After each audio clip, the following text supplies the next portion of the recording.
I'm speaking today with the organizers of JAWS Chem, or Just Another Chemistry Webinar Series. JAWS is a platform for young researchers around the world to share their work virtually. It is in some ways designed to fill the gap left by the absence of in-person events during the COVID-19 pandemic. The organizers also strive to give equal opportunity to often marginalized researchers. The JAWS series is the creation of 4 scientists: Daniela Arias-Rotondo, an inorganic chemist and assistant professor of chemistry at Kalamazoo College in Michigan; Madison Fletcher, an organic chemist and chemical biology who is currently a postdoc at NYU; Craig Fraser, who is currently a postdoc at Northwestern University; and Monica Gill, an organic and organometallic chemist currently a postdoc at Carleton University in Ottawa. So before we get started, I'm just curious, have you met before in person or only virtually? Only virtually, actually. It's part of the awesome thing about the pandemic, right?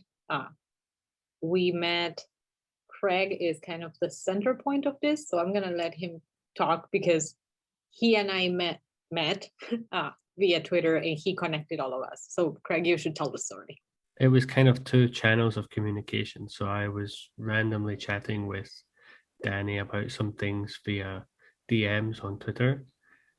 And around about the same time, I saw a tweet by Madison where she was quote tweeting someone else's tweet about, having a seminar series where first authors of a recently published paper were being invited rather than the PI.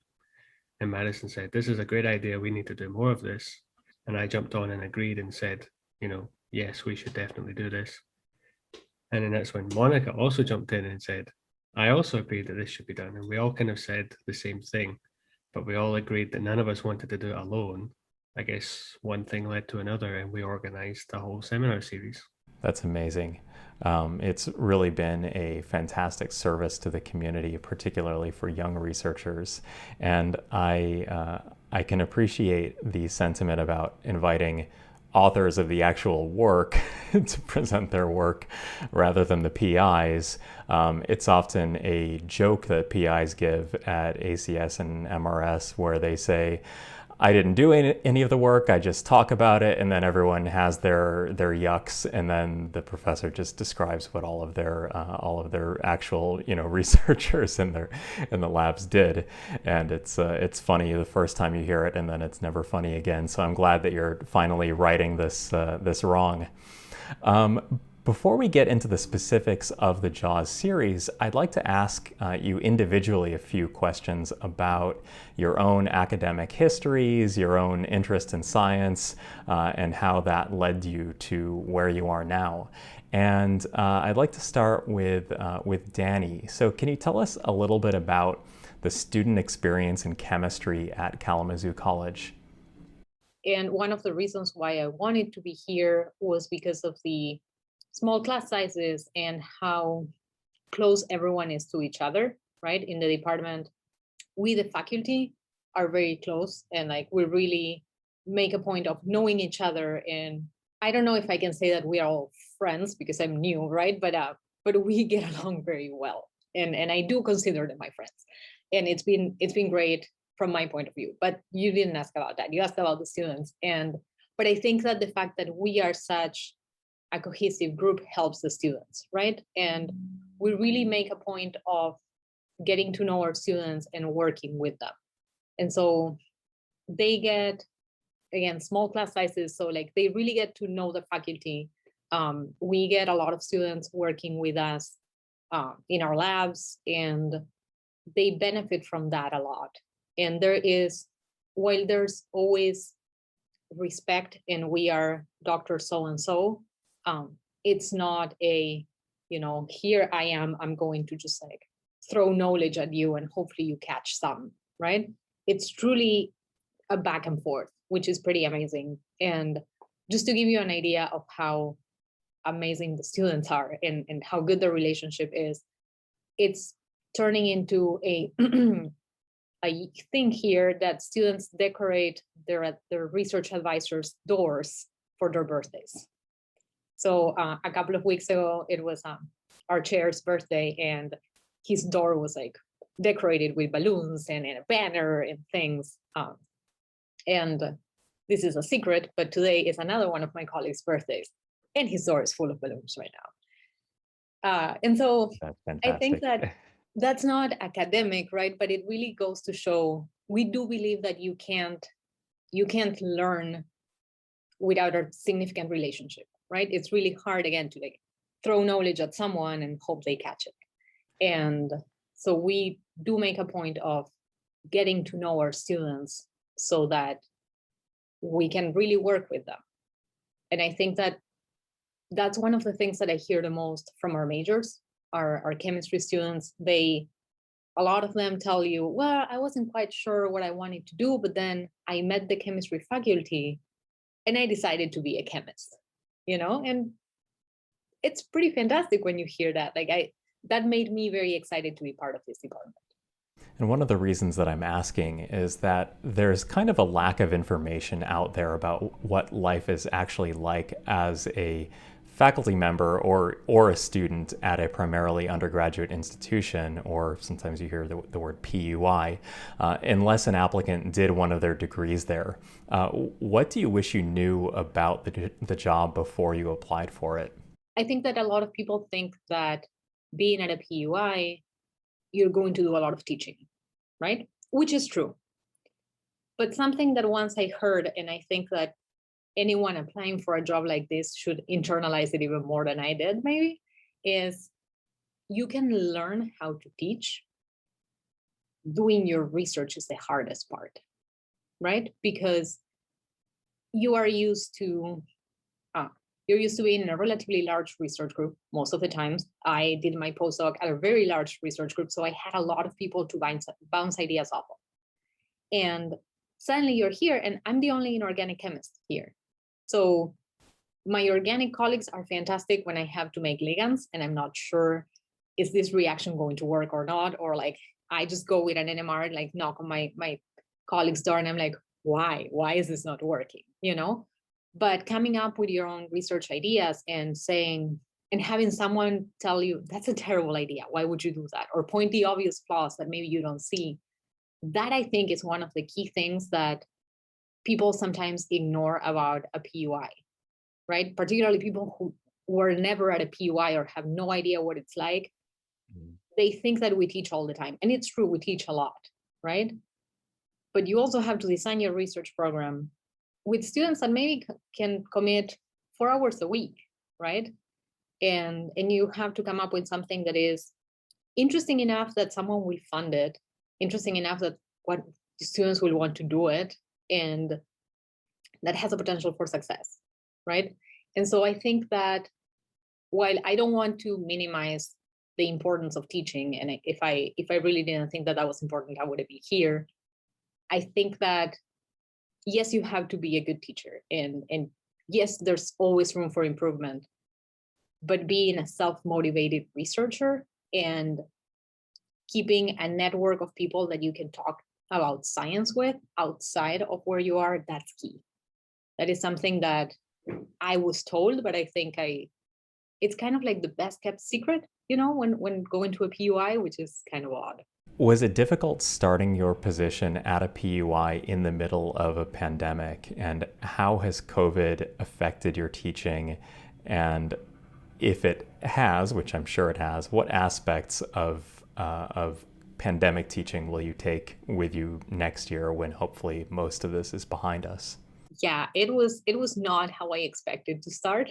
The good thing in a way was that working from home sometimes, even though it was tough, and I will talk about that in a moment, working from home sometimes helped me feel a bit more comfortable, because it was, at least I'm not wearing tight shoes, I'm wearing slippers when I'm talking about this. Or one thing that really helped me particularly was my cats, which sounds super silly, but my cats helped break the ice a lot of times, because I would be in office hours or in class and my students didn't know me. It was the first time. Some of them had met me when I interviewed, but most of them had never seen me before. And so I was this new person talking about inorganic chemistry and like, what is going on here? And suddenly my cat would jump on my desk, And so, we could all laugh and be like, yeah, we're all people. I think that was something that was really useful in a way. Last term, so in the fall, we were fully online, trying to come up with things that sounded like inorganic lab, but were online. When it was also my first term, was brutal, and my students were very gracious about it. They were fantastic in the sense that they knew that we were all in this weird mess together. They knew that I was new, and they were really nice about it. I feel that other students maybe wouldn't have been as supportive in that sense, and I really appreciated that. This term, we were able to do labs in person with reduced capacity, and there's still a lot of things that are kind of weird because with a mask, right? Like your facial expressions are not there, but it was wonderful to actually have students in the room. That was really, really nice. The silly thing that I really liked about teaching remotely was grading homework sets online, because I cannot overstate how convenient it is to copy and paste the same comment several times. Silly, but true. And I am 100% okay with that. I think that it forced me to flip my classroom, right? Which is something that a lot of people were doing already, but you can clearly see that I can talk a lot, right? So I have no problems lecturing in person because I can keep talking and this is great. But it forced me to flip my classroom and make 15-minute videos and like have those. And I really like that. And I think that it worked well. And so when we met, and I did almost all my meetings were synchronous. When we met, we actually talked, right? And I had them solve problems and tell me what they had come up with. And that was really useful for me.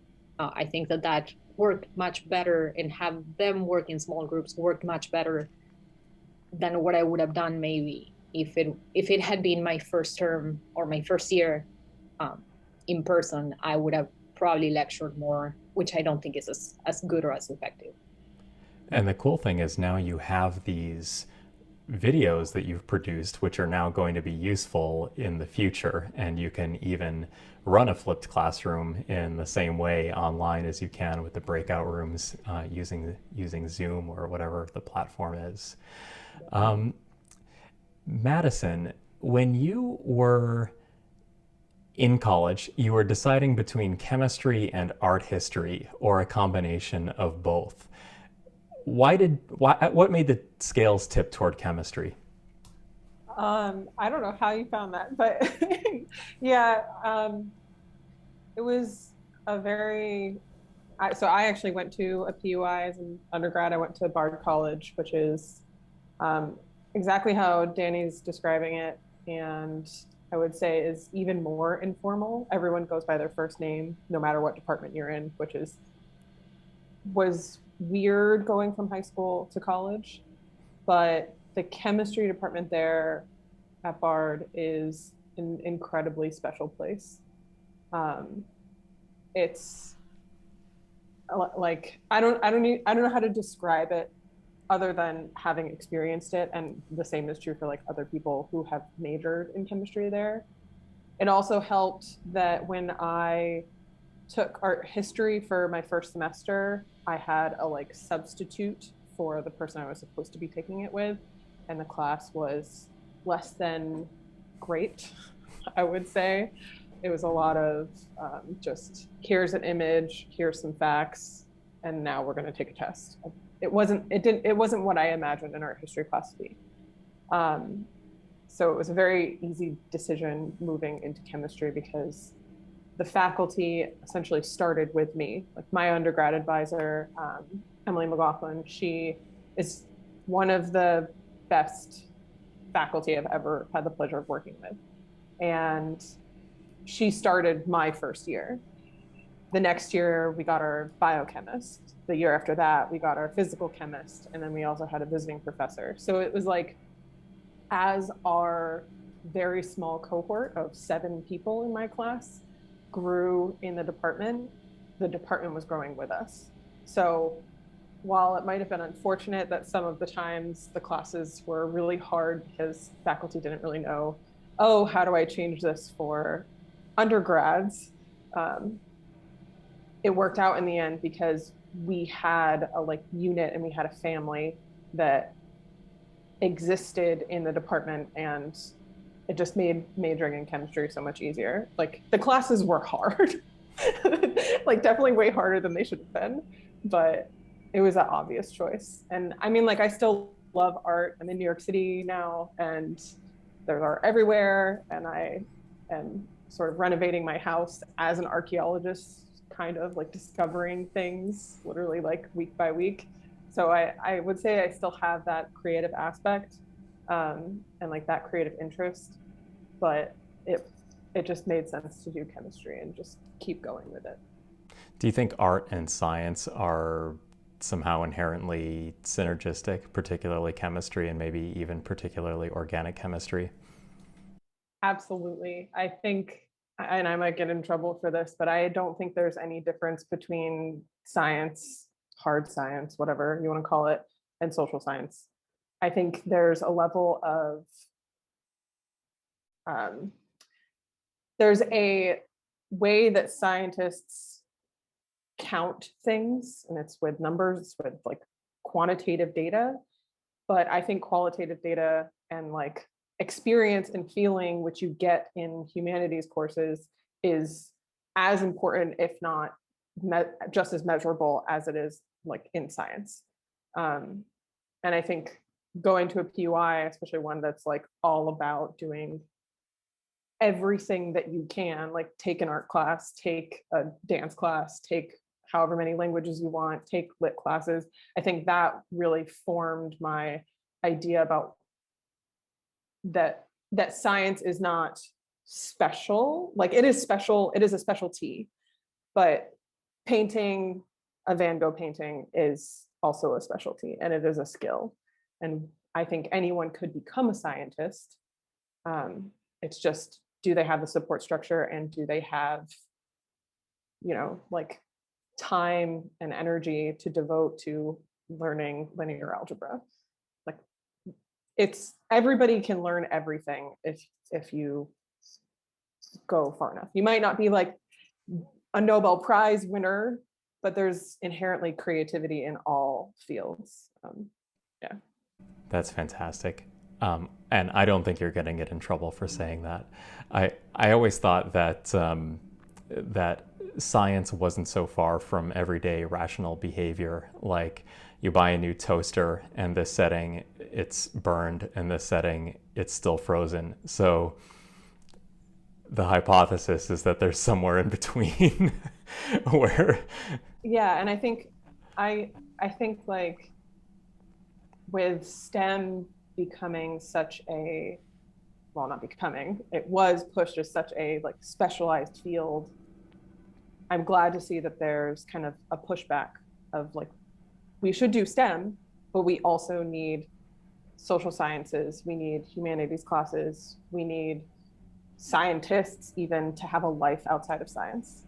I think one of the biggest things that I push for in my peers and in my own life is to have something separate from science. Like you can have this job and you can have this passion towards this thing, but if you don't have something else to sort of distract your brain or move you into just a different thought bubble for some time, then your brain is not going to function as a scientist as well as it should.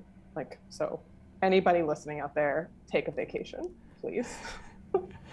Very, very nourishing. I agree. Craig, so you've studied in 3 different countries. And my question is, what have you learned about science from practicing it in so many places? I guess the main thing that I've learned is that science is, this is a quote from the leader of the lab that I'm in now, Fraser Stoddart. He says all the time, science is global. And at least in terms of chemistry, like we have this international language that we all understand. So even if I'm trying to communicate in English with someone whose first language is not English, which was quite frequent in Singapore where I was, there was still able to be a productive conversation if you tried to speak about chemistry, because all you need to do is draw some structures on paper and the other person knows what you're talking about. Do you think there's something about culture that influences selection of research topics or what one finds interesting? The reason that I'm asking is because to get certain, let's say, old guard PIs interested in diversity, sometimes you have to give them a self-interested reason to do that. And the self-interested reason to promote inclusion and diversity is because people that are from different backgrounds, when you bring them into a room, they approach problems differently based on their own life experience and produce better research, more innovative ideas, and generally create more value in interactions between them as opposed to a completely monolithic organization. So that's sort of something that's been in the back of my mind is developing arguments that might nudge our older colleagues and into our camp of diversity, and not just because it's the right thing to do, but there are also maybe self-interested or scientifically interested reasons to get diverse perspectives to the table. But my final question, Craig, is what advice would you give a graduate student leaving the country of their birth for graduate school in another place? Well, when I did it, it was more of a why not sort of situation. I got this offer to go to Singapore. I didn't actually apply to it necessarily. It just came up because there was a postdoc who was in my undergrad lab where I was doing my master's project, who had just accepted a position in Singapore, and he was going to be working on something that I was interested in and was researching in my master's project. And he said, if you're considering a PhD, would you want to join me in Singapore? I would be looking for PhD students. And so I kind of said, sure, why not, basically. So I kind of just jumped in at the deep end and wanted to see what happens. But in terms of someone who's genuinely thinking about doing it but isn't sure, like, I would just say, if it's something that you think that you want to do, I would say go for it, because you immerse yourself in different cultures, you learn new things, you meet new people, and you also broaden your network of people that you know. I've been lucky enough to be in, like you say, 3 different countries, but also 3 different continents. I've gone like all the way around the world, basically. And in the process of doing that, I've made connections in all sorts of places, right? So I would say to anyone who's thinking of doing their PhD in a different country to just go for it. That's great. Thanks, Craig. I should tell the audience that your 4th collaborator, Monica Gill, can't join us today. But now in the second half of our conversation, I'd like to talk more about JAWS in particular. And Craig and Danny, you already answered some of my and the audience's questions about this at the beginning, but we'll try to tread new ground here.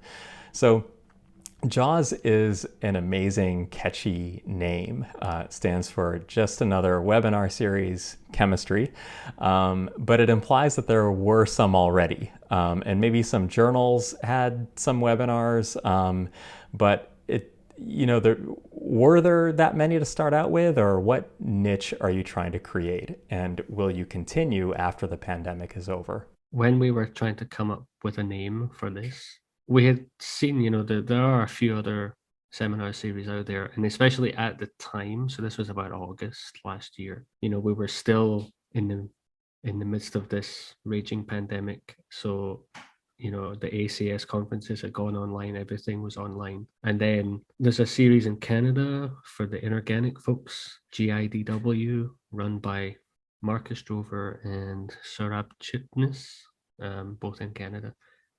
And so, there was multiple examples of this kind of thing happening. And so we initially thought, how about we call it Just Another Chemistry Seminar? But that acronym is, someone else has a monopoly on that one. So with that in mind, we immediately thought, hang on, what if we change the C to a W and make everything about sharks? because we don't take ourselves seriously at all. So immediately we were all like, yes, we are going with Jaws. I like that. And it's a I'm going to say it so you don't have to you don't have to nod in agreement, but the JACS might be like diametrically opposed to what you're trying to do in terms of like old PIs maybe having an advantage at certain editorial decisions, but I won't go there. How are abstracts selected to give talks? Abstracts right now, we originally imagined, based on talking to Marcus Strover, that we would get hundreds, which thankfully we don't, because it's a lot of time to like read through the abstract and like see who it is and like make sure that the person is like kind of ready to present. But for choosing abstracts, we have, I would say, maybe like a non-normal way of choosing it. Like we go through the abstracts, we make sure like they are of quality. And we've gotten abstracts from all over the world at this point. But really what we try to do is each seminar we try and make, or at least feature, a diversity of topics so that it's like not just organometallic day and we just get the organometallic chemist to show up. We want to show every time that there are different people doing different research. And one of our primary goals is to show the diversity of people. So we try and have been pretty successful so far at never having an all male panel. That's like obviously like a huge problem that chemistry Twitter, or chemistry in general, does like still suffers from. But we also know that there are people out there who are not well represented and who are minoritized in the chemistry community, and we want to amplify their voices. So what that means is that we sort of have not like an official ranking or anything, but we say like, okay, we need someone who is not male on this panel. And if they submitted their abstract a month ago or a week ago, they might get bumped up above someone who is white male. And while some people might have a problem with that, I think that white men and white women in general have benefited from, so just generally benefited in the chemistry community, in the science community, in the world forever. And we can take a back seat every once in a while. I think one of the best parts about choosing the abstracts is all four of us, or whoever is able to sort of stay on the call, we go through the abstract and we make sure that we are not having all white people. So it's maybe less organized than it could be. And we initially had ideas of having a rubric, but I think it's worked out because there's been no seminar where we haven't seen excellent science and excellent scientists. So apologies if you're still waiting to present, but it's a higher purpose, honestly. Was there a particular moment in any of your lives that made you want to take up the cause of diversity and inclusion in chemistry, or was it sort of a gradual realization, or was it something that you always felt? So I wanted to like teach in some capacity since I was, I don't know, 6 years old, something ridiculous like that, right? And so I went to college, and I was, so by the time I went to college, I knew I was going to be a chemist and I wanted to be a professor. And I saw very few women who were professors in chemistry. And when I moved to the US and I started my PhD, there were almost none. And that that was kind of my first wake up call, because I wanted to talk to someone who kind of looked like me, right? And I was the only Argentinian in the whole chemistry department also. I was like one of 5 Latin American students. So there was this thing of, yes, I can make friends, and I had wonderful mentors who didn't look like me, and I'm very grateful for that too. But there was always this thing of, am I not the right fit, right? Like, how does someone like me get to where I want to be? And so that was, to me, the first big thing. It was kind of like women in general. And through that, and I actually have to thank the Twitter community a lot for that. Like, I learned a lot about how to be a better feminist, if you will, and how, like, yes, but it's not just white women, right? And women is a lot more than just cis white heterosexual women, right? And so I would say that in a way, it was, to me, the first thing was the whole being the only Argentinian in the department, not having female faculty in the department. But then there's been a lot of learning that is still like ongoing, right? That was kind of my calling, if you will. Yeah, I would say definitely along the lines of Danny. I think the first thing I noticed was like there aren't very many women. And in my undergrad, there were 7 majors my year, and 5 of us were women. And then I went to grad school, and there were way fewer than that. And I actually never had another female faculty mentor like that I worked with directly. I always had to like seek them out, no matter where I was, whether I was at Temple or UCI or now like NYU.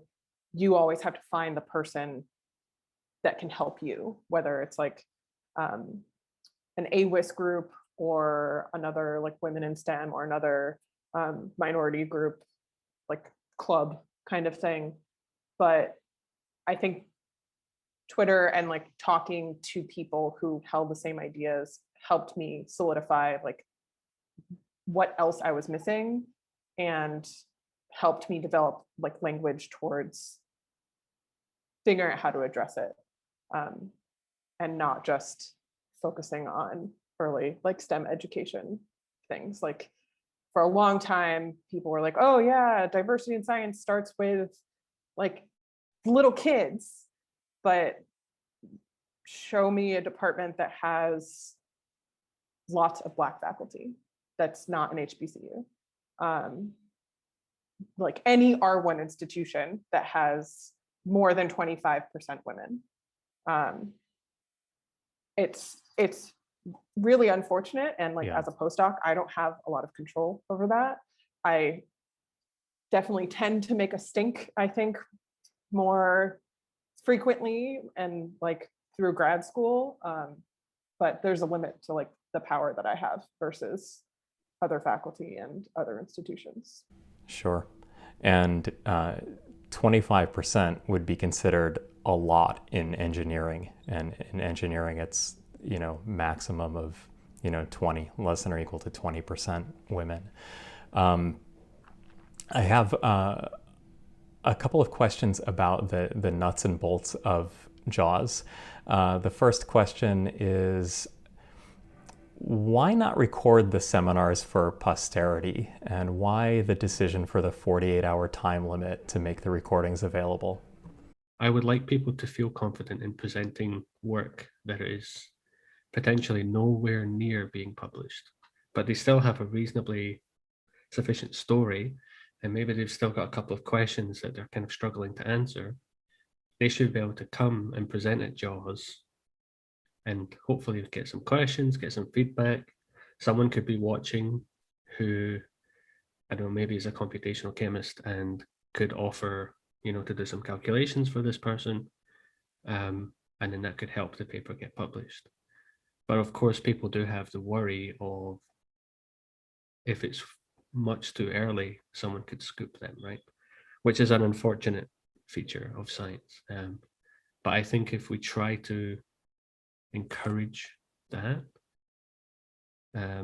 Hopefully this idea of scooping could eventually go away, but that's a big pipe dream that probably won't ever come true. But that's kind of the idea of keeping the recording live for a short period of time, so that it can then be removed, and the presenter doesn't have to worry about their stuff being stolen, so to speak. Yeah, I think that's a very important aspect of what you're doing. The one counter argument, if it's that one might offer, is that if somebody is presenting on something that's published and there's no danger of scooping, and you were to take maybe that third of the JAWS webinar and put it on YouTube or something, I bet JAWS could have a fantastic subscriber base on YouTube. But just something, because I think that there's so much value in what you're doing, particularly if people are going for jobs. And right now, the concept of a digital portfolio is a very useful thing. You can learn a lot more from a link on an email signature, like here's my portfolio talk, my dossier talk, than you can from somebody's cover letter in a job application. So that's the one thing that was in the back of my head about the time limit. The problem is, you don't get paid to do this, and it does impose a significant administrative burden to chop up the videos and put some of them on, store some of them permanently on the cloud, and others not. I was going to shamelessly ask for sponsors, because if we had sponsors, maybe we could do it. But I have no shame, so I do those things. You can delete that if you want. No, I'm not going to delete it. I think that JAWS should have sponsors. I think that ACS and RSC and Nature Publishing Group should outlay a tiny fraction of their marketing materials to lift up the people that you're trying to amplify. So there it is, for what it's worth. Thank you. We should, I don't know, is this okay? We should say it, that Cell Reports Physical Science does sponsor our captioning service. And that has been a huge help, because we've always captioned the videos, which was part of why the videos were so important to us, so that we could reach a broader audience and be more accessible. But since they sponsored us, now we can do live captioning, which is actually quite invaluable. So, and it works surprisingly well, except for like some, chemical terms, but it's actually pretty good. So for what it's worth, we have had some luck with sponsors. So we are super grateful for that, because it's made a huge difference. That's fantastic. I would be shocked if nobody had come forward to sponsor certain of your activities. So that's great. What's your median attendance?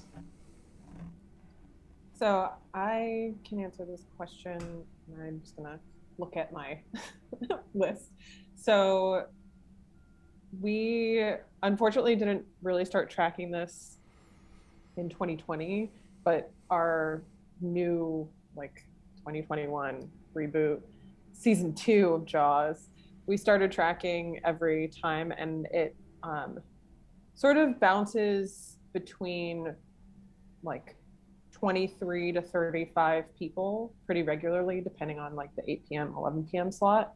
But we've also found, and Craig can talk more about this, that there's a lot of people watching asynchronously. So there's a lot of people accessing the website once the recording goes up and kind of taking it in week to week. We can't tell who the users are that watch afterwards, but at least since we started tracking in February, we've had over 100 attendees, individual unique attendees, which I think is really exciting to see people live. And then you have to consider like at 8 p.m., half the world is asleep. By the time we finish, some of us might be asleep, but not because of the speakers, but just because of the time. I got it. Yeah.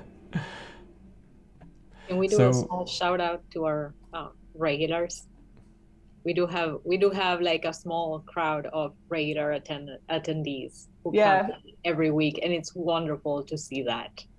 Yeah, so some of our regulars are Professor Rachel Martin from UCI. Actually, she's been there from like really early on, probably the first or second day. Christopher Brewer, who I think actually might be presenting soon. He's regularly there. Dan Kurtz, who is actually an editor of, I'm going to get it wrong, Cell Reports Physical Science. Yes, I always get it wrong. He's also been there since the beginning, and he reached out to us to like help support the captioning. And then there's just a bunch of other people who it's really nice to see all the time. Tracy Schlomer, I'm going to say that wrong. I think Renee Link has been there a lot. And what's really nice is once we have people present, they also sort of like start attending pretty regularly. So it's nice to see the cohort grow. Next question actually comes from a presenter from yesterday. So Dr. Allison Lim, who is starting her postdoc in my group in 2 weeks, asks about your long-term vision for engagement beyond the Twitter sphere. And so you mentioned that you have many regulars who are, of course, amazing individuals.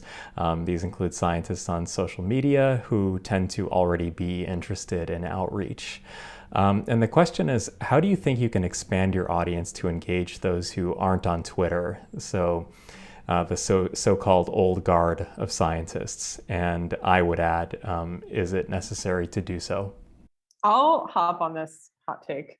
I think in terms of the old guard, there's been an expectation for departments to have seminar every week, right? And you go in person and you show up, and if you don't show up, then it's kind of like, well, what were you doing instead? Like, obviously, maybe you're running a column, but the faculty are always there. And I think part of the reason that they are there more frequently at departmental seminars, especially now, even through Zoom, is because a lot of the time it's their friends, or it's people who are going for tenured tour, or who are early career faculty and are expanding their own network. And I think that's good. I think that needs to continue happening. But I also think that faculty widely, especially the old guard, have a responsibility to their trainees, but also to other chemists. Like, we are a global community. Craig, Danny are from completely different countries, and like Monica also is from Canada. Like, it's not just American chemists. It's not just Australian chemists. It's not just Japanese chemists. It's everyone. And I would love for faculty to regularly come. I think Danny's department chair is a regular at JAWS, and he's delightful. He always asks questions. In terms of how to get them to come, they have to show up. I mean, there are tons of tenured faculty on Twitter. And like, I know personally, we've sent emails to departments asking like folks to spread the word and like generate abstract interest, and also for them to come. But for some reason, it's not really penetrating that this is for everyone. It's not just for early career scientists. And I think in the absence of like GRCs or more specialized conferences, and even the ACS, we need faculty to show up to support early career chemists. Without them, the network falls apart. Like, we can, the four of us can only do so much. So any faculty that are listening, we would love your support and would love to help you make it easier to come to JAWS. Is there anything that you wish I had asked you but didn't? Anything you want to say about JAWS? Anything you want to say about inclusion and diversity? Anything left on the table? I have a thought. It's a comment more than a question. We love those. That's okay. Yeah. One thing that we've seen from the abstracts, and like it's a hard thing to like talk about and like think about, is that we don't get abstracts from minority chemists. We've had 2 Black chemists apply, and both were male. The only Black female chemist that we've had as part of JAWS is Devin Swiner, who was an awesome moderator. In terms of sort of like the Latinx community and non-white communities in general, very, or at least much lower application. And I think that is something that we could do a better job of, like either directly inviting speakers or really like targeting specific institutions to get them to submit. But it also kind of reflects how the chemistry community is as a whole, right? Like we are majority white, and white voices are heard more frequently. And in order to change that, we have to like rock the boat somehow. Like we have to figure out how to fix it. This is like something like that people have seen with nominations for awards. This is something that people have seen with applications for faculty positions. We just have to figure out how to fix it. So if anyone has ideas, we are more than welcome. And we're going to try and do a better job.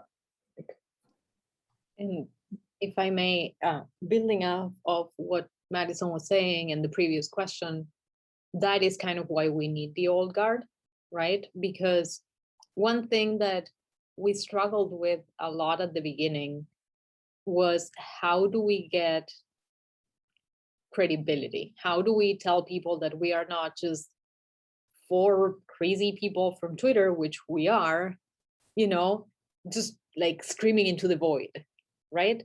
And how do we make sure that people know that we mean business and that this seminar series is a serious thing, that yes, we don't take, like, our kind of like tagline is, we don't take ourselves seriously, but we do take science very seriously, right? And so one thing that we have done, and I think has been quite successful, is to have established researchers as moderators. So our very first moderator and a great supporter of us was Stu Cantrell. And so like when you have the editor-in-chief of Nature Chemistry being like, sure, I will moderate your very first series, that was huge, because it's not just these 4 people that no one except for like our however many followers knows.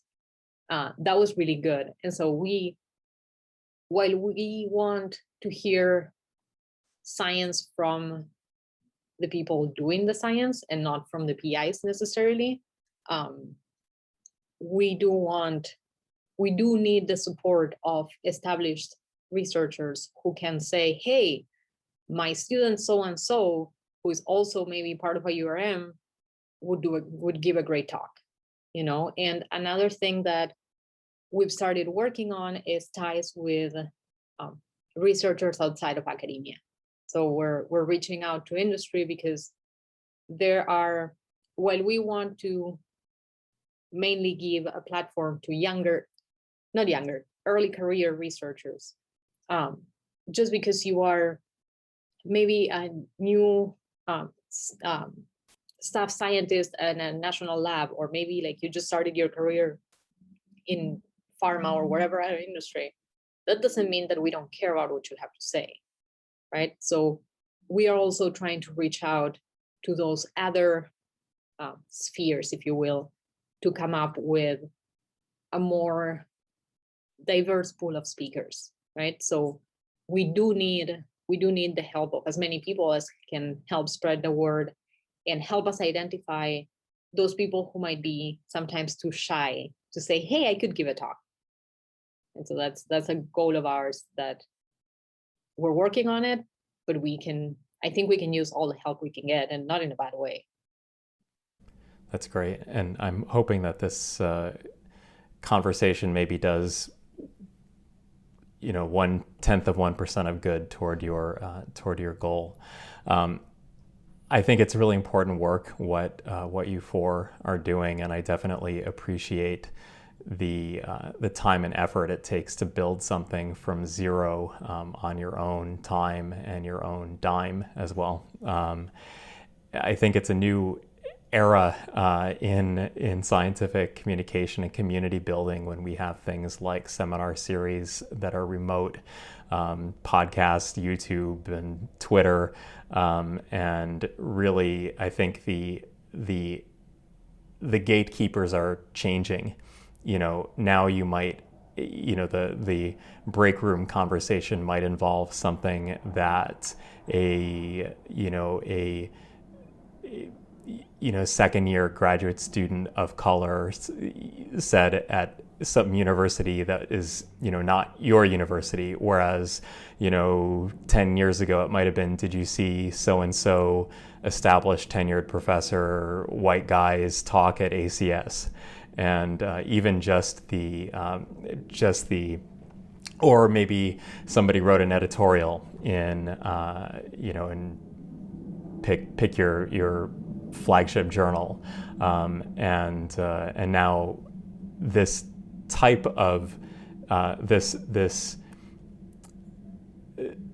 this community is now democratized, let's say, and ideas are democratized in a way that they weren't before. So keep it up. And if you're ever in need of a moderator who still sometimes considers himself a chemist, you can reach out to me, and I would be happy to do that. With that, I think I would like to thank you all very much for your time and for joining us today. And any closing thoughts, I will leave it to you, and then we'll wrap. You'll definitely get an email about moderating. Excellent. And I have some students I can recommend too. Please do. Just have one final call for abstracts as well. So for anyone listening who's an early career researcher, whether you're an undergrad, a grad student, postdoc, an UPI, someone new at a government research lab, industry research, anything like that, we want your abstracts. We want to give a platform to you to show literally the world what amazing science you're doing. That's fantastic. Can you read the URL for listeners to go to? We have a tiny URL, which is JAWSChem. That is probably the easiest way to reach our website. And I think it's the top hit on most search engines too, for JAWSChem. Okay, Danny, Madison, Craig, thanks so much for joining us today. Take care.